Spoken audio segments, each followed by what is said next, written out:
এই কাজটার জন্য আমাদের প্রায় 2 বছরের প্রস্তুতি শেষ পর্যায়ে, এখন কাজটা শুরু হচ্ছে।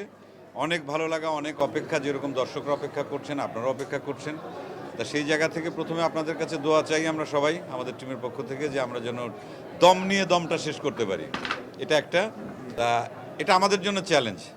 অ্যাজ অ্যান অ্যাক্টর হিসাবে আমি যেটা বলতে চাই, নিশো অসাধারণ একজন অভিনেতা, পূজা চেরি অনেক ভালো অভিনেত্রী, অনেক জনপ্রিয় অভিনেত্রী।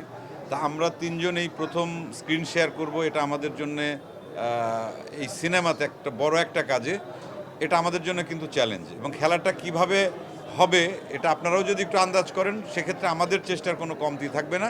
কথা দিতে পারি যে আমরা চেষ্টা করব আমাদের যে গল্প, যে চরিত্রটি আছে, আমাদের 100% বা 200% এফোর্ট দিয়ে আমরা সেই অভিনয়টা করতে, যাতে দর্শকের কাছে এটা ভালো লাগে এবং আমরা যে চ্যালেঞ্জটা করছি দর্শক যেন দেখে খুশি হন, এটাই আর কি বলার। জাস্ট 2-3 লাইন গল্পটা বলেছিল দমের, আর কিছু বলার দরকার নেই, কারণ ওয়ান লাইনার গল্পই যথেষ্ট। এটা শুধুমাত্র আমার অভিনয় করার জন্য আমি আগ্রহী হব সেজন্য না, এটা দর্শকের জন্য একটা বড় চমক এটা। আর এটা তো অবশ্যই নতুন গল্প, নতুন চরিত্র। এই আমাদের চ্যালেঞ্জটা তো এই জায়গায়, যে এইরকম কোনো প্রজেক্ট এর আগে তো আমার মানে জানা মতো আমি করিনি।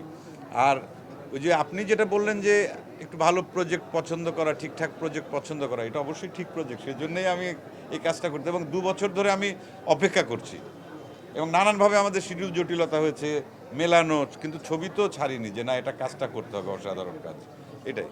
কিন্তু এটা তো আমাদের পেশা, বছরে তো 2-3টা ছবি আমাদের করতেই হয়, না হলে তো আমাদের রুটি রুজির ব্যাপার আছে এখানে। তা সব কিছু মিলেই ওটা অ্যাডজাস্ট করে নিতে হয়। সেই আবার একটা ছবির জন্য যে প্রস্তুতি, সেই প্রস্তুতির সময়ও লাগে।